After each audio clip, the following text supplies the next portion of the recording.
Guys, what's up? Unsportsmanlike conduct, Gab and Bree. We are here to talk sports with you guys for another week. Bree, how was your week? What's up? What's going on? Everything is great. Pretty low-key weekend on my end because we are traveling this weekend for a wedding. So gonna go and just run around Arizona for a couple days and see what happens. But yeah, other than that, pretty low-key. Got the nails done, so everybody can stop they look so good. sending me DMs saying that my nails look like claws. Well, don't even bother to look at mine because I haven't had my nails done in maybe like 2 months, but I haven't been anywhere that I need them to be done. I just go to Starbucks, get a coffee, go to Trader Joe's, get some snacks, watch the Cavs, repeat. That's all I got going on. This is like the next couple of weeks are like wedding central for us, so I've got a lot to do. Yeah. Also, a really good week for my football team, actually doing to acquire a receiver. That's pretty cool. How do you feel about that? How do you feel about Devontae Parker? I'm feeling good. I like him. I always have. I think he is a really good receiver. I know he does have some injury history, but I think he is exactly the type of big-bodied guy that this team needs, and that I really think that they hoped N'Keal Harry was going to pan out to be. Obviously, I mean, that hasn't happened, but I think it's good. I think it's a good move. I know I saw a lot of people say that they don't like the fact that they gave up a third-round pick next year to get him, and I understand that, but at the same time, if you're getting a third-round comp pick back for J.C. Jackson, like, it's not a wash, but like theoretically, like you can look at it that way and feel a little bit better. And you got a 5th-round pick in the package that got you Parker for this year. So I mean, and with the Patriots, we all know the early round picks haven't been the best. I'm not going to say that they're all terrible. I know a thing or two about that, so it's okay. Majority of the early round picks in the last few years have not been great. So it should be an exciting thing, and he's somebody who has performed really well with questionable quarterbacks. I think, like we talked about Tua last week, I think we all know where you and I stand on him. The best season Parker had was with Fitzpatrick, and if that's the case, then I think him and Mac can work really well together. I was there when he and Fitzpatrick just absolutely just murdered the Patriots in a game that they needed to win to get the bye, and ended up losing. So that was great. And Tom Brady's last game was the week after. So, I've seen firsthand what Parker can do. And that was against Stephon Gilmore too. So it's not at least twice a year. So yeah, right. Exactly. He's one of those guys. This is like typical Bill Belichick move that he's played really well against you for a long time. Go get him, like he did with Gilmore, like he did with Chris Hogan, Wes Welker, people like that. So I like it. I'm excited to see where it can go. Yeah, what it turns out to be. I think it's really a low risk, like high reward. Yeah, I think so too. I saw a lot of people like bashing it, and I'm like, I really don't think it's that bad. A lot of the people that were bashing it were Dolphins fans. Well, you have Tyreek Hill, so get over it. Yeah, but I don't think it was a surprise. Like with all the acquisitions they made this year for receiver, I mean, they traded for Tyreek Hill. They signed that guy off of the Cowboys. What's his name? Cedric Wilson. And they have Waddle. I mean, when you look at it like that, yeah, Parker's probably going to be the odd man out, especially with how long he's been there. And again, injury issues. Like, the writing was kind of on the wall that there was going to be some sort of separation there, like whether he did get released or traded. But seeing Dolphins fans say like, oh, past number 1 wide receiver was our 5th. Like, okay, but that's not the only like wide receiver that you have. Is the other thing. It's not the only one that you have. I'm sure he would, like Bill Belichick would love to acquire more. I don't think he went into there saying, oh, Devontae Parker, he's going to be Cooper Kupp. I don't think he Like, went into it like that. Like I just it is what it is. You see what it is. It's not trying to be anything more than it. he was the best available for the price that they needed to get him at. I mean, he's got 2 years left on his deal, and it's like, I think this year it's 5.6, next year is 5.7, and with still 2 years of control, like that's friendly. That's a team friendly deal when you're taking on somebody that you in a position that you really need. And now this makes it a little bit easier for them in the draft to not feel pressured to go ahead and maybe take a receiver that they necessarily shouldn't take so high or something like that. Now it gives them just a little bit of leniency when it comes to the draft, because there's many more positions in need. I mean, that secondary needs help big time. So now that they can go and maybe get, a corner, they can Sauce Gardner. That'd be fun. Right. And even one of these young linebackers, like the areas of need are still there. Parker just helps you kind of take the pressure, I guess, off of one specific group. So, I mean, we'll see. But all in all, I like it. I really do. I saw some people, and like this goes to my own fan base because they have no idea what's going on. I saw some people say it's funny that Devontae Parker 3rd rounder and then Amari Cooper 5th, but the difference is $20 million. Yeah. One's $20 million and one is people just don't get it. People really you can't compare the two. Nobody wanted like nobody gets Cooper's contract. Nobody wanted him. Yeah, like it's a lot of money. That's a lot of money. It makes sense for the Browns to go get him because they didn't have anyone at all. Because I mean, everybody was leaving. Yeah. No, you can't compare the two. So, do you want to do more NFL or you want to go national championship? Let's go national championship just because it's fresh in everybody's heads right now. Yeah. Shout out to South Carolina. Shout out to Kansas. Yeah, man. South Carolina put a beating on my UConn girls. I mean, they had a great run. They had no answer for them though. Man, that South Carolina team is good. They're tall. They're fast. They aggressive. They can shoot at any the time. hell out of the ball. The hell out of the ball. Destiny Henderson, man, might be the coolest woman, man, anybody I've ever seen play basketball. She is, and that's definitely a prisoner in the moment type of thing. But she is but it's valid for so cool. And to go out there and to put up career high numbers in a national championship game as a senior is like phenomenal. It's crazy. That's something that I think all of us that have played sports have like dreamed about doing. And the fact that she did it and she like it seemed like nothing fazed her. Like she was just out there completely relaxed.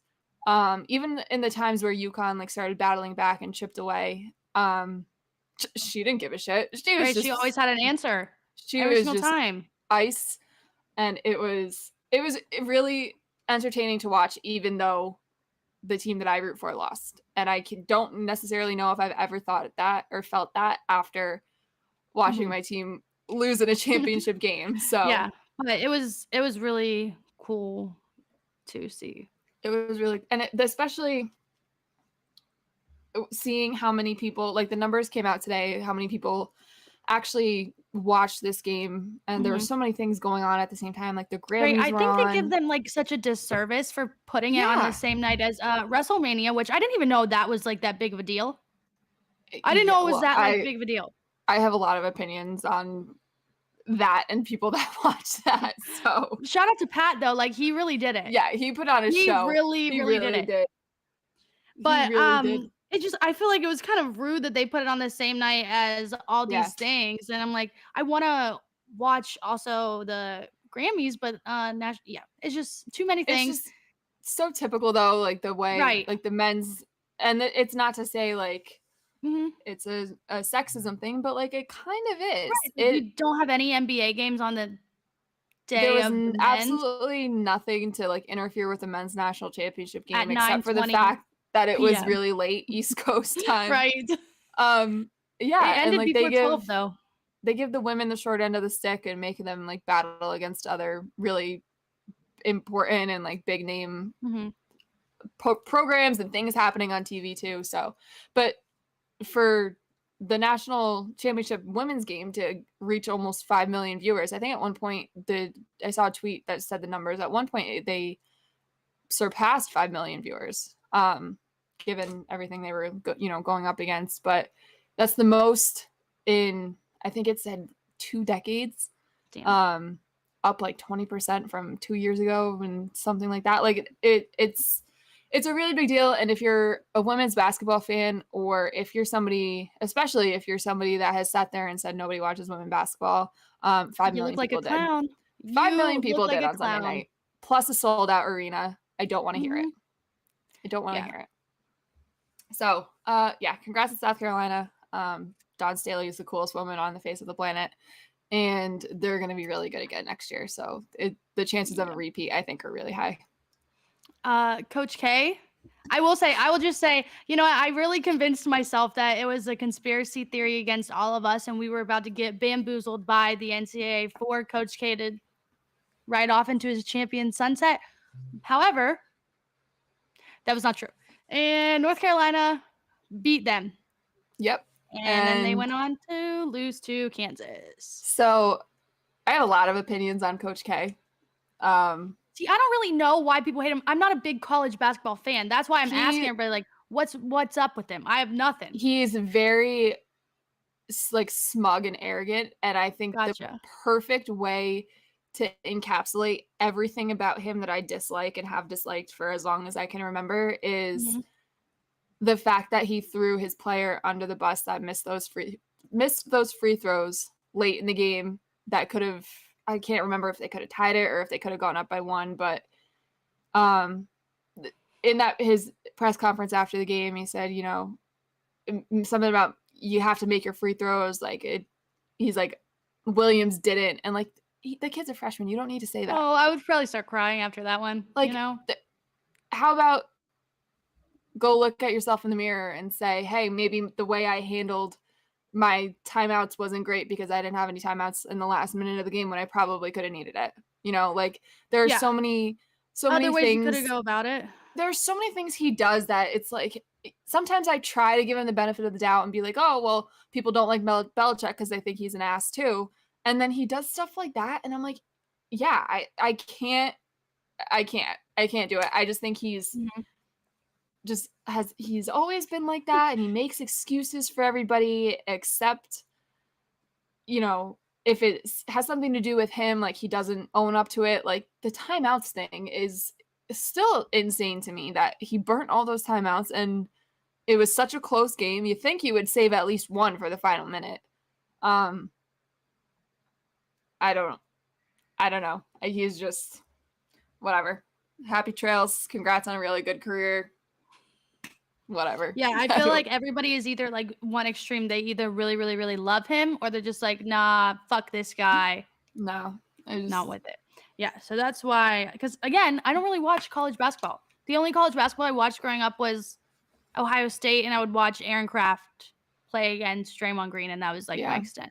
When I was a kid, I was really big in college basketball. Obviously, women, because UConn women when I was a kid were just unstoppable, but so were the men. So I haven't watched as much as I used to. But the most important part of Saturday, which still has yet to happen, is some jerk on Twitter. Whatever. Oh, the Venmo? Yeah, he was being a jerk to me because I wanted Duke to lose, and I don't like Coach K, and he was calling me all these names and saying I lived a sad life and stuff like that. And earlier that day, oh my God, I know, it was crazy. He didn't even go to Duke. He said he in a tweet somebody found, he said he's not even a really big Duke fan. So I don't know where the hell all that anger came from. But maybe just a Coach K apologist. I don't know. But earlier that morning, he sent me a DM like proposing a bet that if Duke lost, he would Venmo me $300, and if Duke won, I would have to tweet out that Coach K was the greatest college basketball coach of all time. Now, I didn't see that until he started talking being a jerk. Yeah, that's that's the method. You start talking shit a little bit on the timeline. I'm gonna click and see if you sent me any kind of weird DMs, and then I'm gonna expose you if you do. Because this is gonna sound really like influencer-y, and it's gonna sound gross, and I'm sorry, but like my DM requests there's a lot, and I try to not read them because they're either extremely mean or extremely gross. Weird. No in Yeah. between. So I didn't see it until I clicked on his thing and I went to go look, and sure enough, he had sent me a message and he said he, bet however much on the game, and I was like, okay, well, whatever you do with your money is not up to me. And I put that screenshot in there, and he said, yeah, okay, if they lose, I'll send you $300. I'll Venmo you $300. What's your Venmo? I put it in the replies. As soon as those buzzers hit at 0, I tweeted. You fire that thing off. You quote said, run it up. And he subsequently unfollowed me, and I do not have $300 in my Venmo right now. So the audacity of some of these people to talk shit and then do that.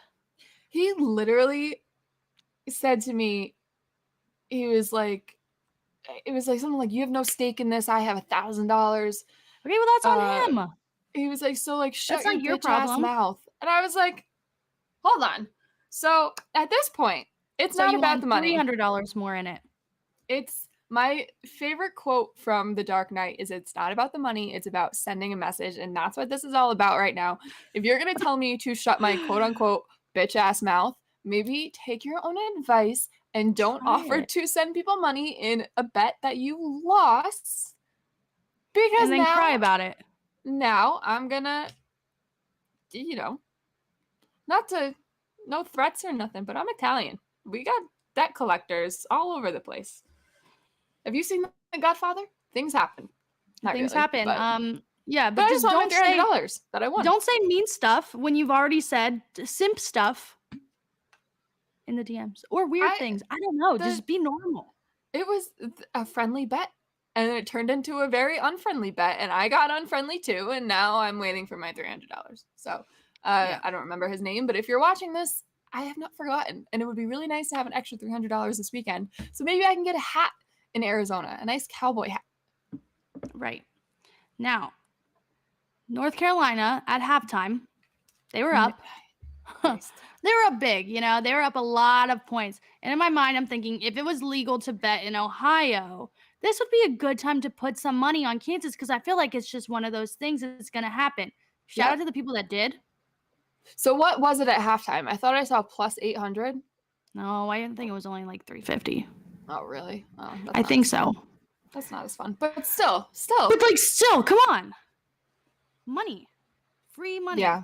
But California's got to get it together too. Yeah, that's just that was embarrassing for North Carolina. If you're a North Carolina fan, I hope you had a really good time. But I could not imagine that last half. That was miserable for you guys. That was really just not great. I looked up at one point because for some reason I got really bored last night, and I didn't really feel like watching the game, but I did it anyway. And obviously I live with my significant other, and he wanted to watch it, so it was on the TV. And I look up, and I was like, they were up by I think this is when they were up by 16 right before half, because they only were up by 15 at half. And I said, wow, they really, pulled away. And sure enough, second half comes around, and I look up again, and Kansas cut it to like a 6-point lead, I think. And next thing you know, it's a tie game, and I'm like, there's no way they're doing this right now. They're pulling in Atlanta Falcons. And last night was a really good time if you were a Patriots fan to make jokes about Super Bowls that the team has won in the past, obviously blowing a really large lead. You had a kid throwing up on the court a la Donovan McNabb. Like, it was a really just chaos. It was if you wanted to fire off those jokes, last night was the perfect opportunity to do it. But I genuinely can't believe Carolina blew it as bad as they did. And then the way the game ended too, with Baycott hurting that ankle for like the third time in less than a week. He couldn't even walk. Poor guy. It realistically probably shouldn't have even played on that thing. Yeah, but I get it though. Oh yeah, no, there's no way you sit out that game. No way. But and then Puff Johnson just throwing up all over the court, like the worst possible way that game could have ended for them. Did you see his little ad thing? for Go Puff? No. Like everyone was doing like a little Go Puff campaign thing, and that was amazing. Which is great for him. Get that NIL. Run that up. Get the bag. It's what's even crazier is they had like a gift. God literally came down and said, "Okay, we're gonna give you one more chance. Here you go." You stepped out of bounds twice. He stepped out of bounds, and the fact that the only shot that they were able to get off was that air ball. Like it was wide left. Bad. It didn't even hit the rim. Like it was, I really can't believe that that's what happened. And the fact that I believe it was Love that shot it. He had probably one of the worst games of his life, shooting wise, last night. That's just like the rotten cherry on top. Like I felt so bad, but he obviously stepped out. You can see his foot is like right on the edge of the black line, and that's the rule in basketball. That's the rule in football. Unless you can see space between the foot and the end line, like you're out of bounds. Yeah, and then would you rank that on one of the best comebacks in sports history of all time? I don't know if I would put it high on the list, but I think it would be on there. Yeah. I mean, it would be on the list, but if you would make a top, this is what we need to do. Make a top 5 list. They'll clip this. We'll put it on to TikTok. In no order. These don't have to be in any order. Oh, I have an order. I have an order, but it's not the same order as yours. No, it's not. Well, you know what my number 1 would be? Yeah, obviously. No, I'm not going with that one. No, really? No, my number 1 comeback is the Red Sox. Okay, good. That's mine too. 3. They were down 0 games to 3 against the big bad New York Yankees in 2004. We all know how that one ended, bloody sock and all. Yeah, that would be my number 1 for sure. Then I would go Cavs 3-1 because that one just holds such a special place in my heart. And the Warriors during that, I hated them. And I hated that they had so many wins and screw their stupid season with their 70-something wins and however many single-digit loss they had. That was good. Yeah. That was all time. Pats 28-3 is my number 2. I would actually I was going to say 1A, 1B, but no, I think I'll leave it at 2. They were down 25 points with almost exactly 2 minutes left in the third quarter, and they were able to make not only plays to the point where they were able to score, but plays to the point where they were kicking the living crap out of the Atlanta Falcons. Even if they tried to come back, like nothing they could have done. I mean, I will say that they choked it too. I mean, Matt Ryan in that second half was not good. He pulled that's what Patrick Mahomes did. So, but like the Pats defense, Hightower doesn't, that strip sack. If Hightower doesn't do that, that game's over. If they convert on that game is over. If, Edelman doesn't catch that ball, which I still to this day, I don't know how that happened. It was like the luckiest thing I've ever seen. They had to convert 2-point conversions. Like so many things had to happen for them to get to that point, to tie the game and force it to go to overtime after being down 25. Like that's insane. Now, the only reason I would put that behind the Cavs, besides my bias, because that has a lot to do with it. Only reason I would put that behind them, and it's not their fault, but it's just one game. And then, that's the only reason I would do that. See, I understand that, but at the same time, it's not by choice. It just is what it is. Yeah. No, I understand that part, but I think like a lot of teams have blown 3-1 leads before, and I know that was like the best team we've ever seen in the NBA and stuff. But never in the finals. They only had 9 losses on the year. Yeah. Like they were really good. Nobody's ever done it in the finals, but like teams have blown 3-1 leads, and I just think like, yeah, okay. I mean, you did it in the finals. That's cool, and it's still in my top 5. But I think I don't know. It's just LeBron. That moment will only the only moment that's ever been good in my sports history That's my who. moment. You have Because I could LeBron go James. the other way. You Another have one. prime LeBron on your team and you're losing 3-1. Like, please. Another one I would add to my list, which happened 3 months later, 20 feet away, the damn Chicago Cubs against my baseball team. Another 3-1. Like, just like, that's the most Cleveland thing ever. Well, celebrate a 3-1 lead, to get a 3-1 lead blown on your team a few months later. So I have the Philadelphia Flyers did it the year before. The Bruins won the cup to the Bruins. The Bruins were up 3-1, and the Flyers said, "Yeah, F you, no, you're not," and they end up winning that series. Like, it's that's on there too. And then if we're gonna go, if we go just like back, we're gonna go single game though. I'm pulling out the Game 7, 2013 against the Toronto Maple Leafs. I know we just opened the sports book up in Canada, so I'm gonna give a little jab to the Canadians. It's okay. Sorry, everybody.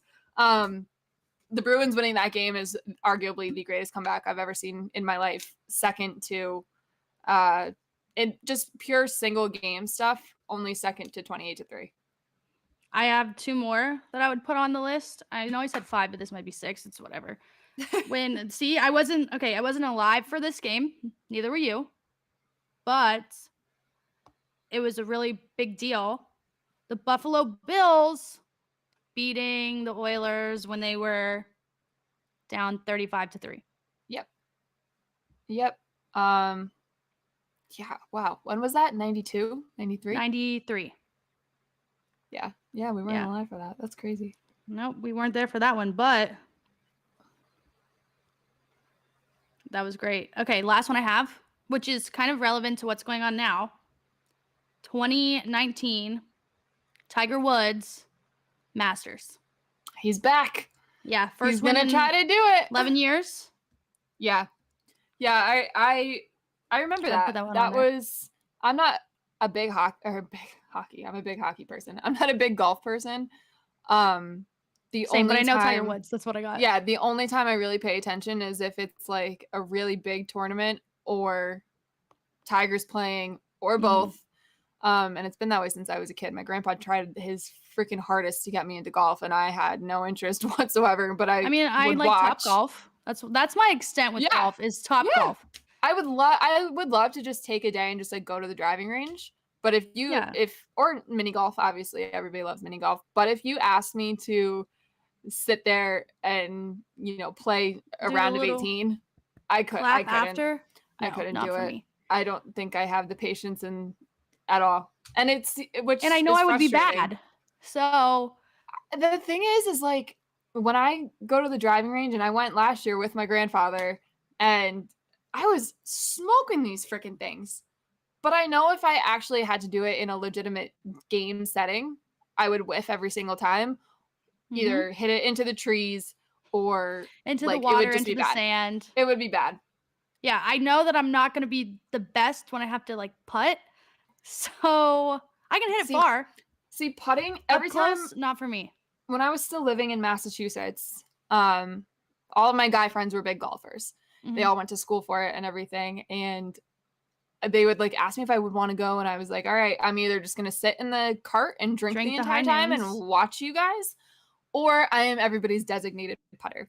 Pick which one you want, and we'll go from there. My invites were revoked every single time I put that on the table, but I am a mini golf champion.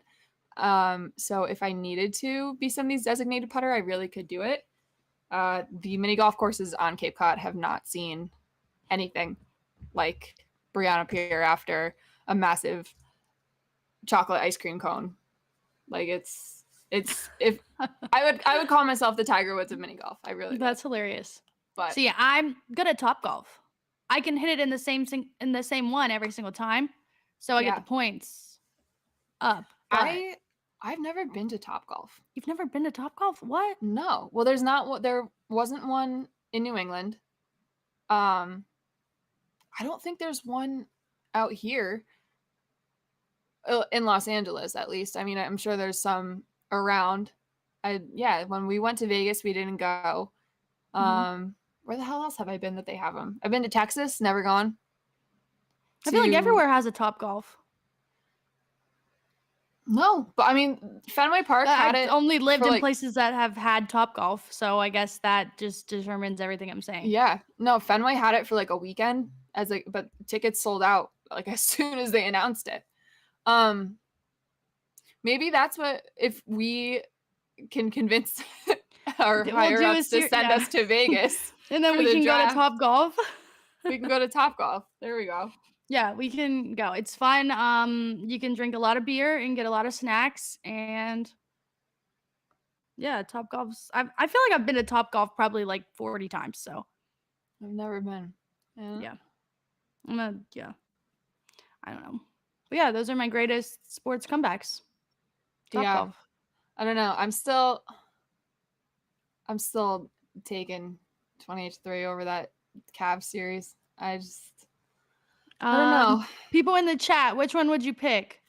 Pats or Cavs? Pats or Cavs? Hurry before we move on to football. If you guys missed it, we have a poll going on Twitter that was like 50-50 at one point today. It swung both ways. In favor of the Pats and then in favor of the Cavs. The replies are hilarious. The people are so mad either way. People are pissed that like the Patriots are even in this conversation. Oh my God. Like, well, I knew people would respond to it well. Yeah. Oh no, I have a good poll for NFL that I want to put out there. So let's just start with it. Let's just start with it here. People are gonna be like, "Why would you even ask that? It sounds stupid." My thing is, which do you think would happen? More likely to happen in the NFL. Patrick Mahomes winning 2 Super Bowls some point in his career. Joe Burrow never making another Super Bowl. That's an interesting one. Okay, so Pat winning 2 total or 2 more? 2 more. Oh. So, okay. So Patrick Mahomes winning 2 more Super Bowls or Joe Burrow never making it to another Super Bowl. I think both are likely to happen, so I can't decide. No, so do I. I think both are likely, which people are going to be mad about that, but that's whatever. I'm going to say Mahomes winning 2 more is less likely just because like we've already seen the ramifications of the cap taking its effect on the Chiefs. And Burrow still has that rookie deal left. He's like got a decent amount of time on the rookie deal to where they can load up and try to make another Super Bowl run before he gets, another contract. That's going to be an insane amount of money. So I'm going to say Burrow is more likely to go to another Super Bowl instead of Mahomes. So you're going to pick. So I'm saying Mahomes is not going to win 2 more Super Bowls. There's no way. There's no way. I say 1 more for him. So then, okay. I think that I'm going to go with, but I think both are very likely. I'm a big Bengals hater at the moment. I can't help it. They just talk too much right now. Yeah, well, that's how I feel about Bills fans, so I get it. Right. They're just talking a little too much. And see, this is what I want to say. And people got mad that I said this. Tom Brady isn't exempt to this category. Like that, he's just in a category of his own. Okay. Playing in a Super Bowl is not a quarterback stat. I don't care that you played in the Super Bowl. Jared Goff played in a Super Bowl. Jimmy G played in a Super Bowl.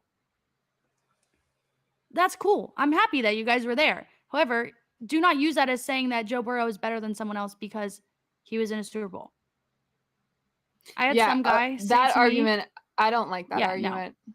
I had some guy say to me yesterday, he was thinking he was so right. He goes, "Why would I pick Justin Herbert over Joe Burrow when Joe Burrow has more wins than Justin Herbert?"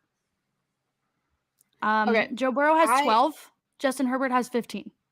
I don't know. I would say I'm pro wins are a quarterback stat because the quarterback, I think, is obviously the most important position on the field.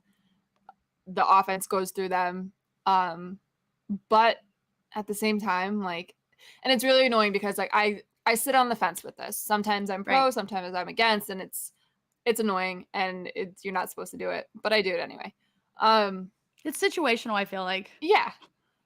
But you can't. I hate when people use arguments of like, oh well, like so and so played in the Super Bowl or so and so won the Super Bowl. Like Trent Dilfer won a Super Bowl. You're saying he's a really good quarterback? Like no. Sometimes it's not.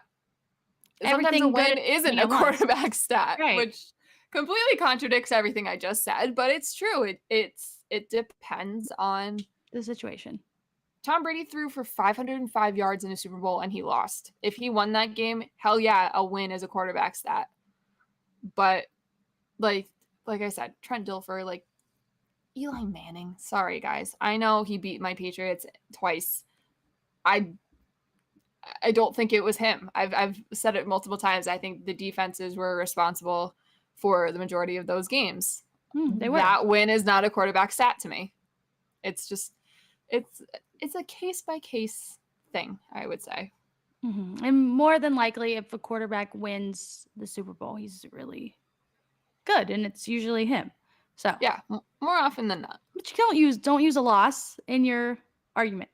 Yeah, I know. Sucks. That's my little Joe Burrow rant. I'm sorry, guys. I'm being a hater. I cannot help it. It's just taken so much of my time over the last week.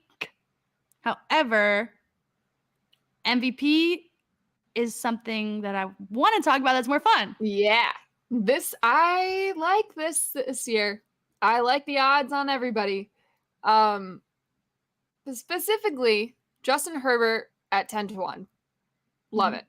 I'm going to Arizona this weekend. It's legal to sports bet there. I'm dropping not lots of money. I'm going to probably put $50 on it. But still. Some money. Still, I'll come away. What's the math on that? 500? That'd be awesome. I think it's a good idea, but that's not my choice, but I like it. I love it. I think it's like the best value for a realistic thing. Like Burrow's, last time I looked, Burrow was like plus 1,200. He's not going to win.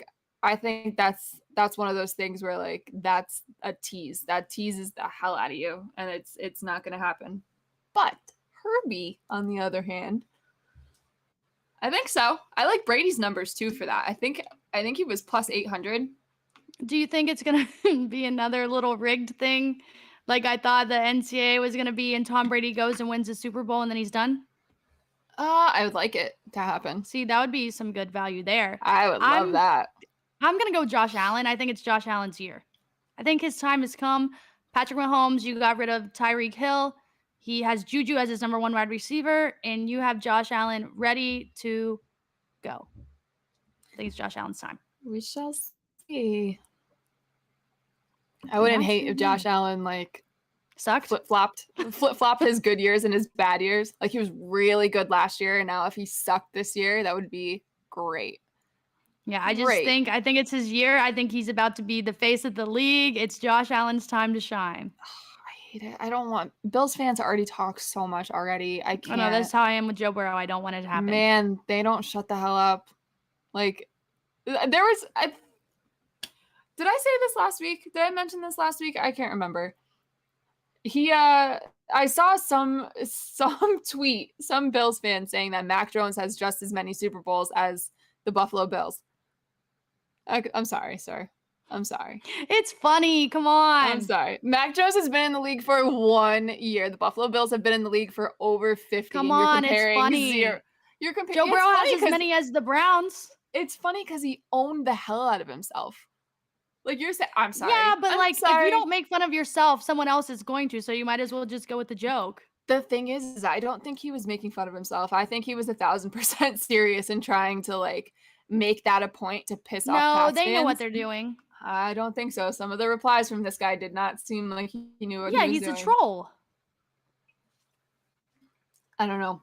Yeah, he's definitely a troll. Browns fans say that stuff all the time. They say that to Steelers fans all the time. They say that to everybody all the time. If someone else is going to make the joke about you, you might as well make it first. You might as well laugh with it because it's already bad. I don't know. A lot of Bills fans are really good at that, and they're really good at trolling themselves in a way to get at other people, especially Pats fans.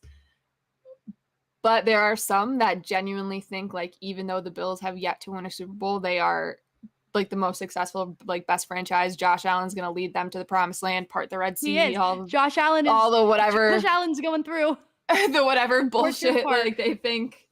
I would love for them to come back to reality for a second. I really would like it. So I'm excited to see when this NFL schedule comes out, when the Pats games are, both home and away.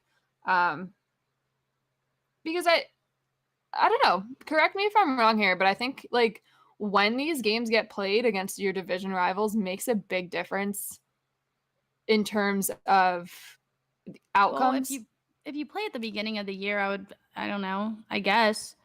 See, I would say the beginning of the year is better because nobody can use the excuse of weather.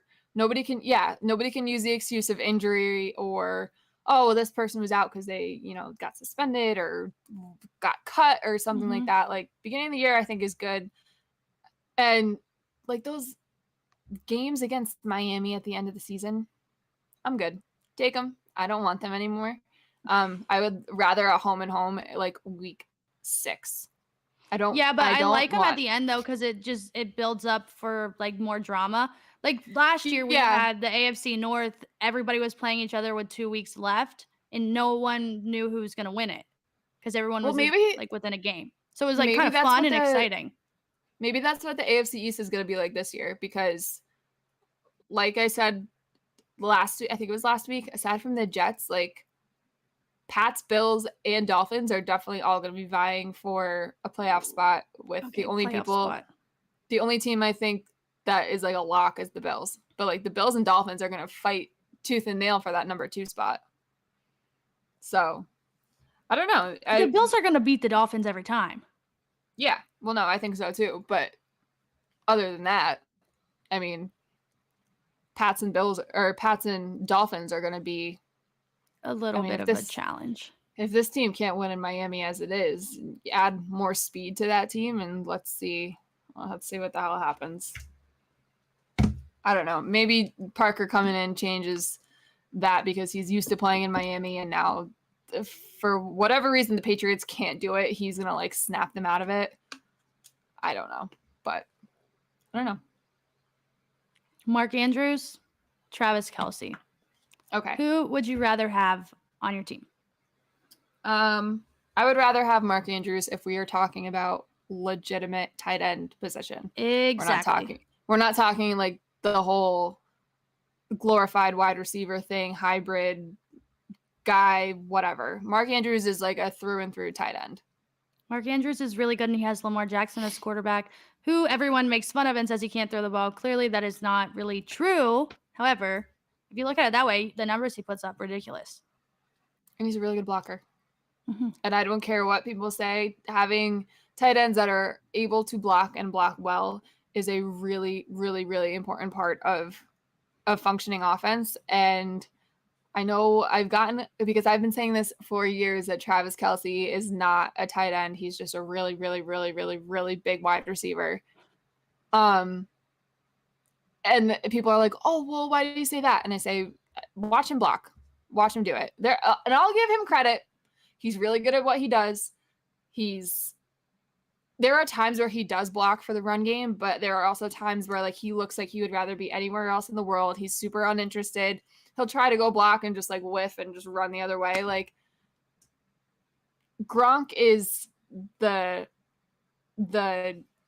perfect example of a tight end for this generation of players.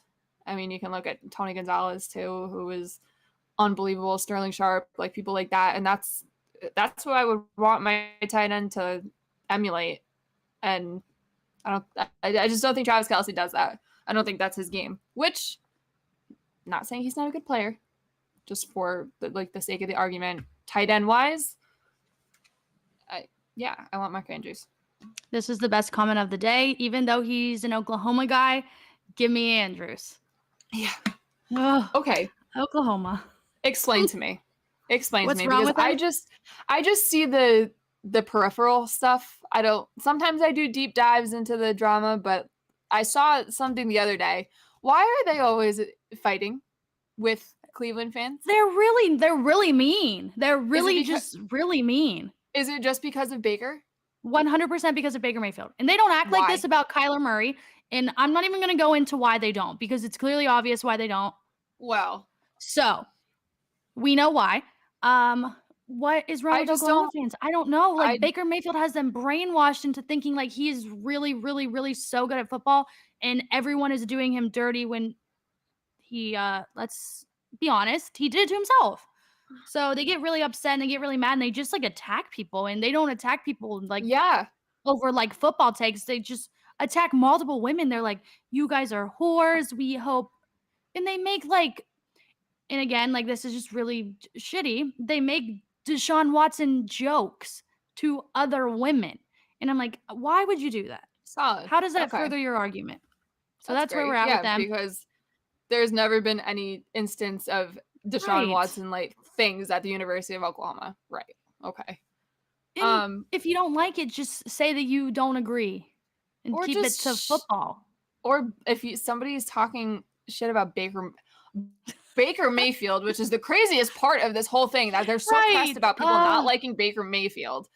But yeah, if you see, just block them so you don't have to see stuff that you don't like. That's the beauty of Twitter, is you have that ability. And they make comments all the time. Everything I've seen, crazy. Everything I've seen is like the most hostile shit. For what?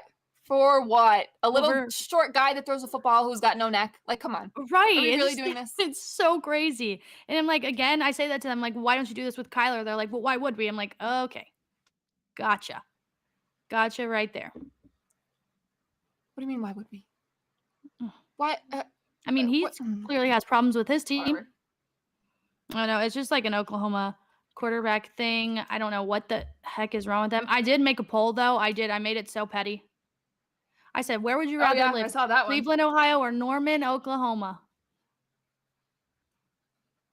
I'm going to straight up tell you right now, I've never been to either of those two places, but if I had to choose, if like I was held hostage and my captor said, choose one place to go to, and I'll kill you after. If he told me I could not choose Cleveland, Ohio in that situation, I would say just kill me. Right, just end it. I don't want to go to... End it all now. I don't want to go. God's honest truth, as somebody who has never been to Oklahoma, please tell me the redeeming qualities besides football.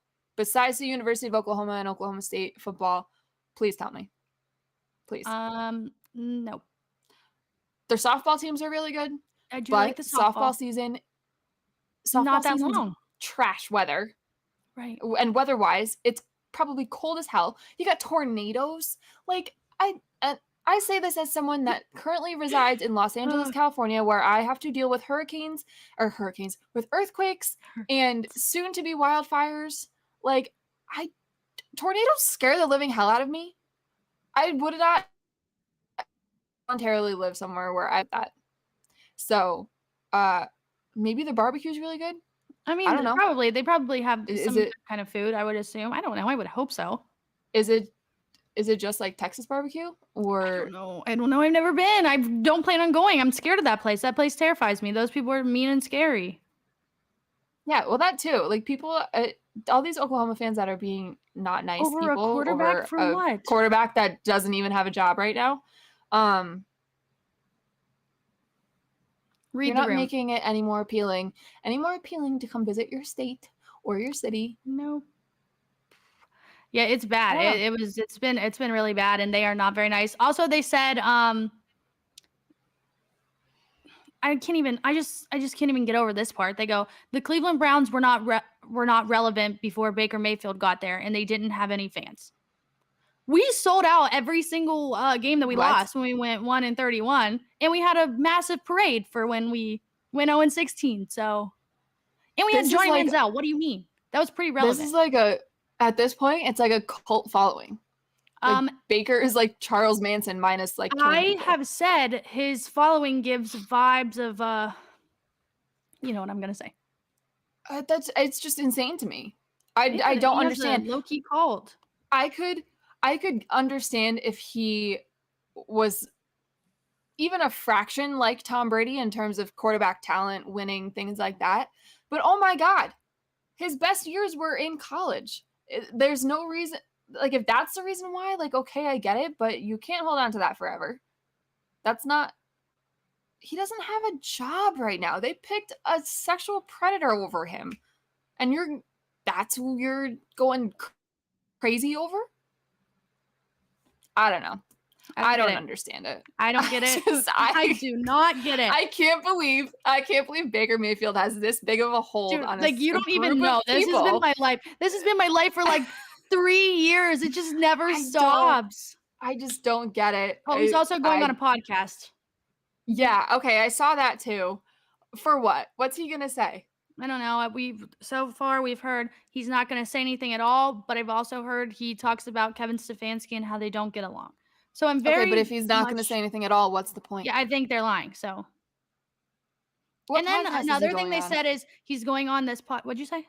What podcast is he going on? Mike Studd's podcast. Oh, what the hell? Okay, so he's going on there because they're friends. They're friends. But I mean, if you're friends with him, why didn't you go on the podcast before now? Why is this the time you're deciding to go on there? It's a mess. It's a disaster. It's a mess. It's just another day. Of all the podcasts you could go on, I'll tell you, Mike Studd was not on even my top 100 of lists of things I would have picked. What the heck? Would you have picked Call Her Daddy over Mike Studd? I think that would have been a little more entertaining. Probably so. I have been listening to a lot of Mike Studd lately, even though he goes by just Mike now. Since when does that? Mike.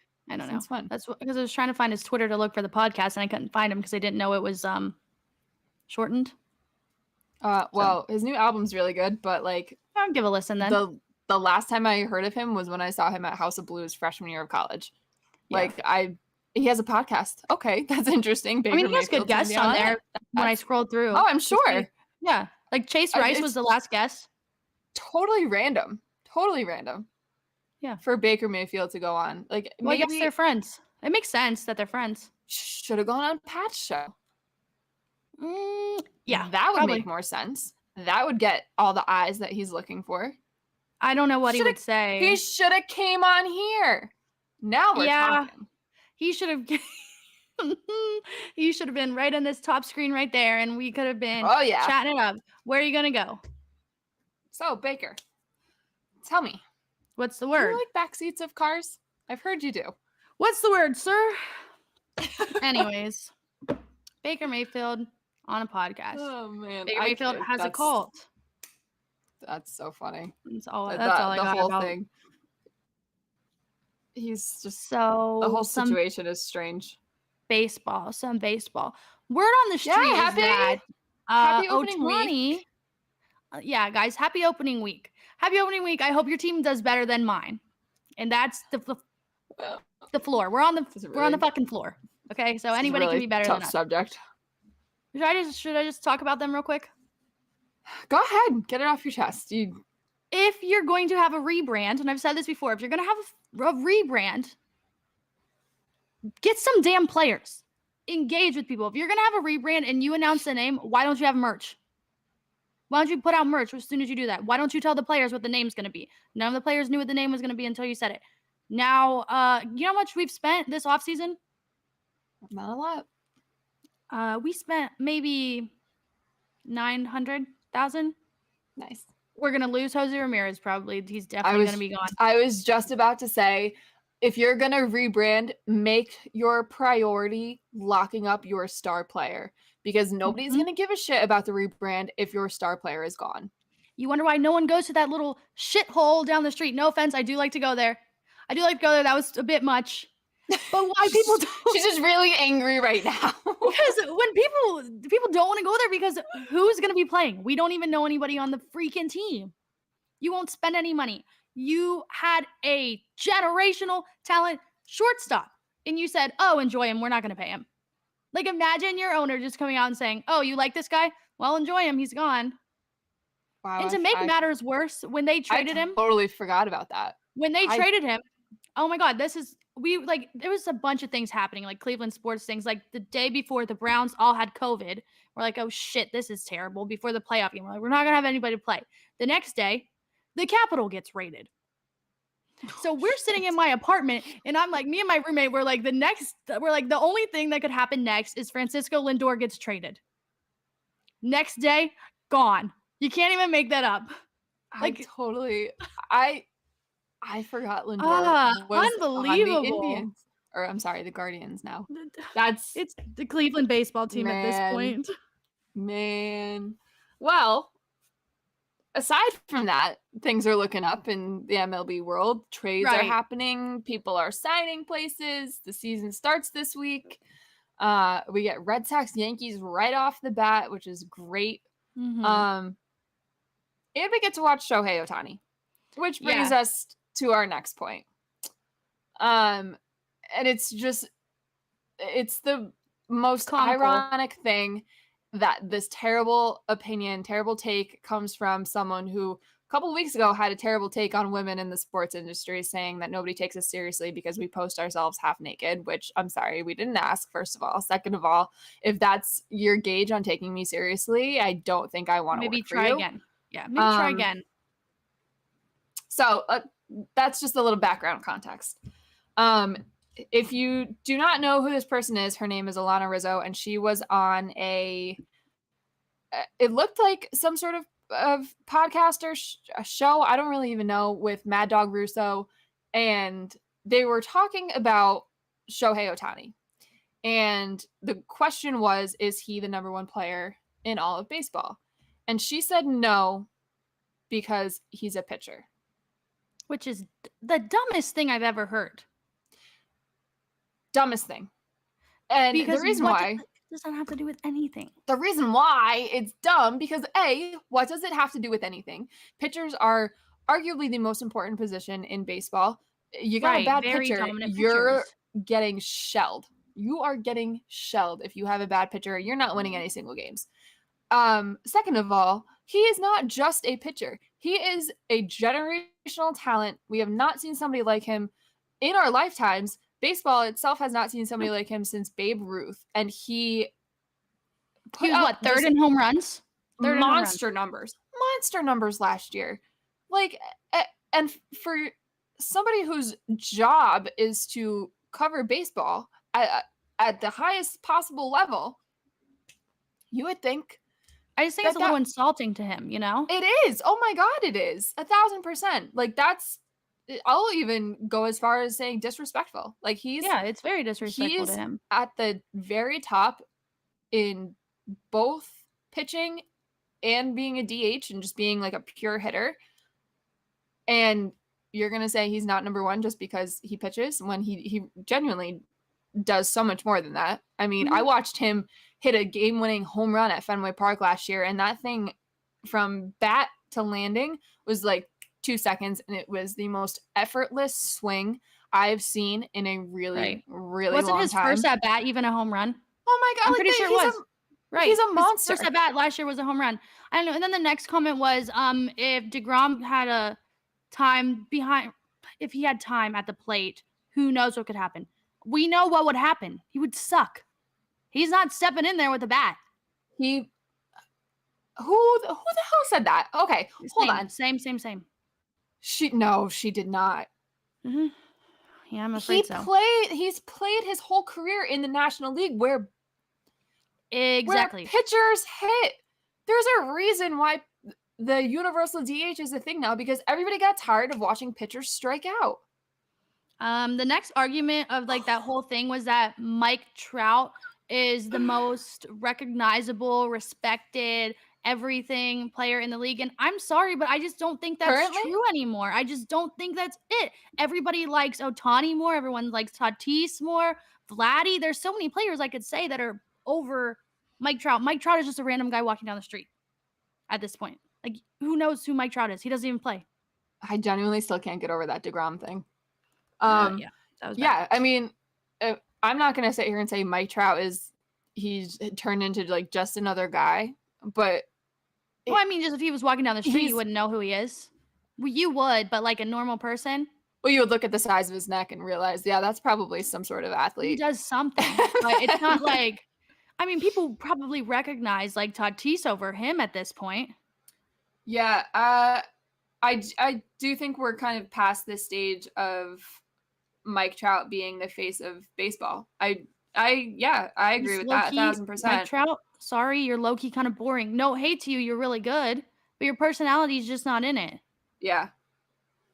Yeah, he and it doesn't help that he's played his entire career with the Angels, who have, I mean, done Yeah. nothing. Yeah. The only time you ever see him, aside from a baseball field or And on that's not, like, the his fault. no, it's not, and it's not, but at the same time it is. But the only time you ever see him off the baseball field is on SportsCenter when the news breaks that he's hurt and he's going to miss an extended period of time again, or he's at a freaking Philadelphia Eagles game. Like, other than that, when? Right, and he's When does Mike really Trout do good, anything? so we want more. The reason why I say that's partially his fault, and people in the comments have said this too, and I agree, I don't think he markets himself as well as he could / should have, and a lot of that, it's not just solely on him. That's an MLB thing too. But now guys like Tatis and Acuna and Vladdy are getting, you see them in commercials, and like the MLB is doing a much better job at like getting the young faces Their of TikTok's the league good. to the forefront. Yeah, I mean, TikTok's really good. We've said it for a really long time that baseball is Needs to doing grow a really up. shitty job when it comes to the younger generations. Yeah. But like things like that are like, okay, yeah, they're actually making an effort. They're doing it. But then, I mean, it's everything else. It's like, oh, no. Like Joey Votto. You watch his TikTok? Did you see Joey that? Votto making a TikTok is the best thing to ever happen to the internet. It's incredible. He's hysterical. He's so funny. Mm-hmm. And he's an old man. It's like watching my dad on TikTok. It's awesome. Yeah, he's just having a good time on there. I love it. He's really cool. He's like the grandpa of Major League Baseball, and he's just so badass, and he's never gonna not be. I just wish he, again, yeah, every other game he's doing something with some kind of fan, and he's a great guy. Stuck in a really shitty place for so long that like, yeah, I don't think his full potential could have been unlocked there. Because the Reds are also they're not the best. They're not the best either. Okay, I have one more baseball question for you. Okay. Or for everyone, actually. Do you think Major League Baseball would be more entertaining if there were less games? Shorter season, fewer games. What do you think?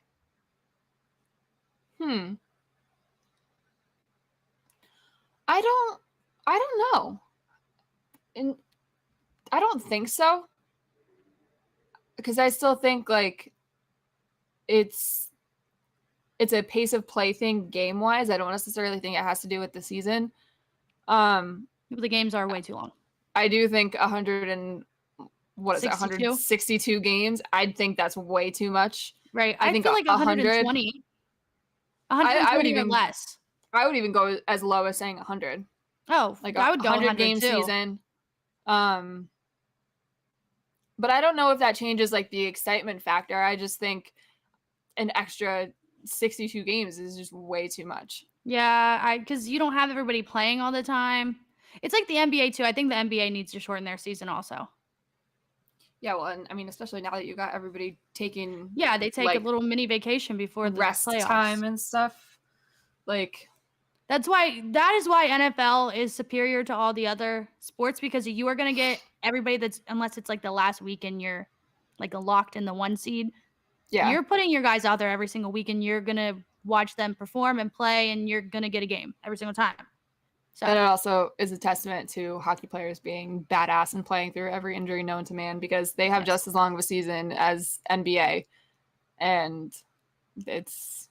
Which I get why they're trying to take care of their bodies and want to be right for the playoffs. I just think they would benefit for a shorter season. And MLB, I think it would be more enjoyable for a shorter season. Like, who wants to watch? I mean, people do it, but who wants to watch that many games? I watch all 162, and let me tell you, there are days where it feels like it all just runs together. Mm-hmm. Like, I mean, I watch them too, but it's sometimes, man, it's crazy. Yeah, no, there definitely have been times where I'm totally like I'm always invested in the Red Sox. Like I haven't not watched a full season in I don't know since I want to say maybe 2014 or 15 when they were really really shitty, and I didn't feel bad about not watching a game. But it's 162 of them is a lot. It's a lot. Mm-hmm. And not all of them are on live TV. Yeah, Some of them I feel like have to be less, it streamed and matters then more. blacked out and stuff. Yeah, that's a whole other issue that they need to work on too. I don't know. I really enjoyed the COVID season. Blackouts are moronic. Minus the COVID. By the way. Totally off topic, but blackouts are stupid. There's no reason why living in the area of the team I want to watch, I have to be forced to watch it on TV if I pay for the MLB app. And that, like, yeah, MLB I just feel TV like you should watch stuff. all of them. And I get the TV deals, but it's all kind of fake. Just stupid. Like, if I'm paying you, I still, regardless of where I am, I still should be able to watch the game. Right. That's what my money's for. I don't know. This is going to be my first year not living in New England during baseball season, so I'm going to see. Oh, so now you can watch on MLB TV or whatever it's called.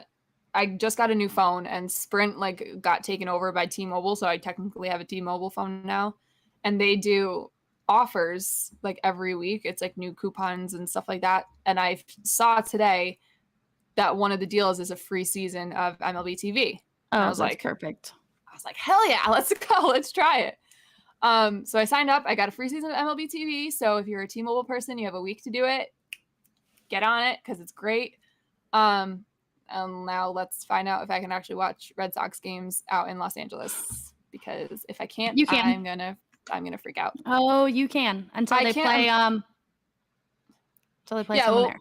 Well, they play the Angels the beginning of June. I'm definitely going. So but if for whatever reason I get a blacked out game and they're playing in Minnesota, I'm going to lose my mind. Yeah, see, when I lived in Pittsburgh, I couldn't get any Cleveland games there at all, which doesn't make sense. It maybe because didn't you say Pittsburgh is wicked close to Cleveland though? Isn't it only an hour and a half? 2 hours. 2 hours? But they also have their own team. Right, but do Cleveland TV channels reach to Pittsburgh? No. Oh. Well, then I don't know. Yeah, that was the dumbest thing. That was the only possible explanation I had. But it was for the Cavs. I know that they don't have NBA team, but I feel like since you don't have one, just maybe let me watch it. Oh, yeah. Right. Lame. That's I don't dumb. know. All the things are lame. All those things are lame. I don't know. Yeah. We'll see. But I don't know. Baseball is going to be really interesting this year, though, because there are a lot of really, just stacked teams. Stacked? It's an understatement if you are talking about the Dodgers. Yeah. Well, I'm very excited to now be living in an area where I can go watch Mookie Betts play baseball whenever I want. Exactly. Would have been lovely if that could have been Boston for a little bit longer, but you know how that goes when with cheap owners and stuff. Yeah, I know. I know you get everything that you need to know about cheap owners. You get it. You understand. Same cheap owners have not even put together some sort of extension for Rafael Devers, so that's fun too. We'll see how the hell that goes if they get something done before Thursday, but doesn't look like it. We need a salary floor. We just need these guys to pay attention to the things that they have now and the important things that they have now and stop looking to go overseas and buy soccer teams. Exactly. I love European soccer. I do. And I think the Premier League is one of the most entertaining sports entities in the entire world. I do not want the owner of my baseball team making that a priority because that's where the cash flow is. I don't care about your money. I care about my baseball team. My team who's playing right now. Yeah. So that's all I got. That's it. We're going to have, playoffs start for basketball in a couple weeks. That's going to be nuts for us. Yep. I hope my team makes it. Doubt they do. Hockey in a month. Playing, yeah. Hockey in a month. It's going to be good. I'm going to be stressed. I'm going to be a ball of stress. Yeah, and then we got baseball this week. So everybody enjoy baseball this week. Have fun. Hopefully your team wins. Unless you're a Yankee fan. Yeah. I hope you get swept opening season to open the season. But other than that, I think that's all we got. Yep, that's it. We will see That being said, everybody Tuesday. We'll see ya. Have fun.